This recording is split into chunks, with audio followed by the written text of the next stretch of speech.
le cinéaste indien Anurag Kashyap, célébré en Occident grâce à des films comme Gangs of Wasseypur, Ugly ou The Mumbai Murders, également intitulé Raman Raghav 2.0, a présenté cette semaine au Festival de Cannes, en sélection officielle, hors compétition, Kennedy, son nouveau film, annoncé comme un film néo-noir. Sans vouloir jouer les rabat-joie, il nous apparaît que Kennedy, même si le film présente des arguments qui peuvent induire en erreur, l'affiche du film, les images qui ont filtré ici ou là, etc., est dépourvu des principaux leviers qui permettent d'associer une œuvre à ce sous-genre ou à ce courant. Il lui manque au moins deux des principales caractéristiques associées au néo-noir. Pas de twist scénaristique qui introduit des changements de cap dramaturgiques, parfois invraisemblables, et aucun humour noir dans le film non plus. Le ton est sombre et la quête rédemptrice du personnage principal, évoquée dès le synopsis du film, semble, dès le premier plan, improbable. Une atmosphère qui ne surprendra pas les spectateurs rompus aux motifs qui parcourent le cinéma d'Anurag Kashyap.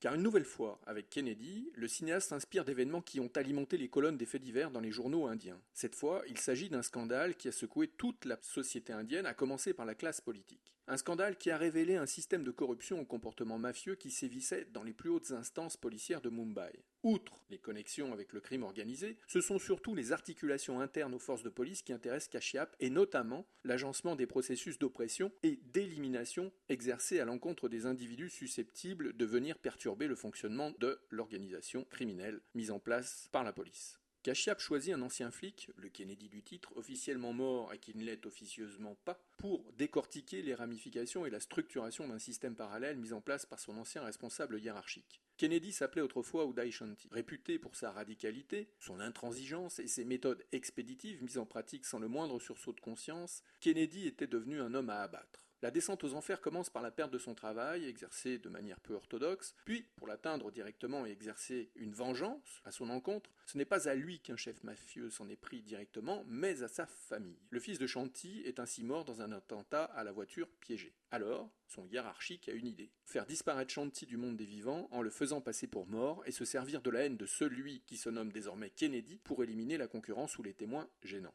Kennedy est un fantôme. Assujetti aux errances nocturnes du personnage, la mise en scène peint une Inde malade à travers des décors contrastés, appartements luxueux, habitations juste salubres, rues résidentielles, voies rapides désincarnées, parkings, etc. Mais la véritable gangrène de l'Inde, ce sont ses institutions, à commencer par celles qui répondent directement au pouvoir politique, la police, dans le cas présent. Shanti est une cellule malade dans ce grand corps social, mais une cellule que personne ne souhaite voir disparaître tant Shanti rend des services inavouables. Il fait le ménage en triant scrupuleusement et sans état d'âme ce qui doit rester et ce qui doit disparaître, ce qui doit être éradiqué de la société selon les règles fixées par le responsable de la police. Kennedy, le film, s'il n'est pas un néo-noir, reprend cependant à son compte quelques principes, comme ce fut fait dans les œuvres précédentes de Kashyap, qui appartiennent au film criminel américain et notamment l'usage d'une voix off qui introduit la notion de phénomène introspectif aux contours multiples. D'abord, il y aura ce qui nous amène à visiter et partager la psyché du personnage, âme condamnée à errer sans fin dans les rues labyrinthiques de Mumbai. Puis, il y aura aussi ce qui nous donnera à visualiser et à mesurer le niveau de corruption atteint par la société indienne et, enfin, ce qui relève d'une forme cinématographique hybride qui se nourrit autant de logique occidentale que d'un certain cinéma indien. Shanti, considéré mort, est un fantôme dépossédé de toute trace d'humanité depuis la disparition de son fils, soufflé par une bombe. Les supplices s'accumulent et Kennedy les reçoit avec un stoïcisme désarmant. Le pire de tous, et, en même temps, le plus acceptable, contraint Kennedy à observer la vie de son épouse et celle de sa fille par l'intermédiaire de caméras vidéosurveillance installées dans leur appartement. Les écrans constituent à la fois une frontière qui sépare Kennedy d'une apparente normalité, d'une vie familiale, d'une réalité, et en même temps lui permettent de voir ce qu'il rate et ce à quoi il n'aura plus jamais accès.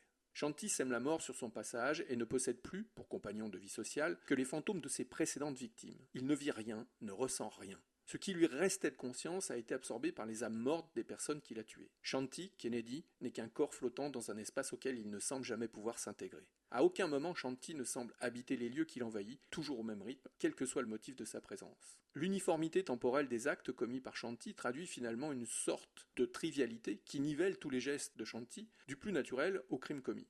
La caméra adopte aussi ce principe de déplacement fluide et vaporeux par l'usage du steadicam. La caméra agit alors comme l'agent d'une dialectique formelle qui respecte à la fois le principe du fantomal induit par le personnage et, en même temps, affirme la volonté d'injecter du souffle, de la vie, de la pensée dans l'espace filmique en lui conférant une dimension organique troublante.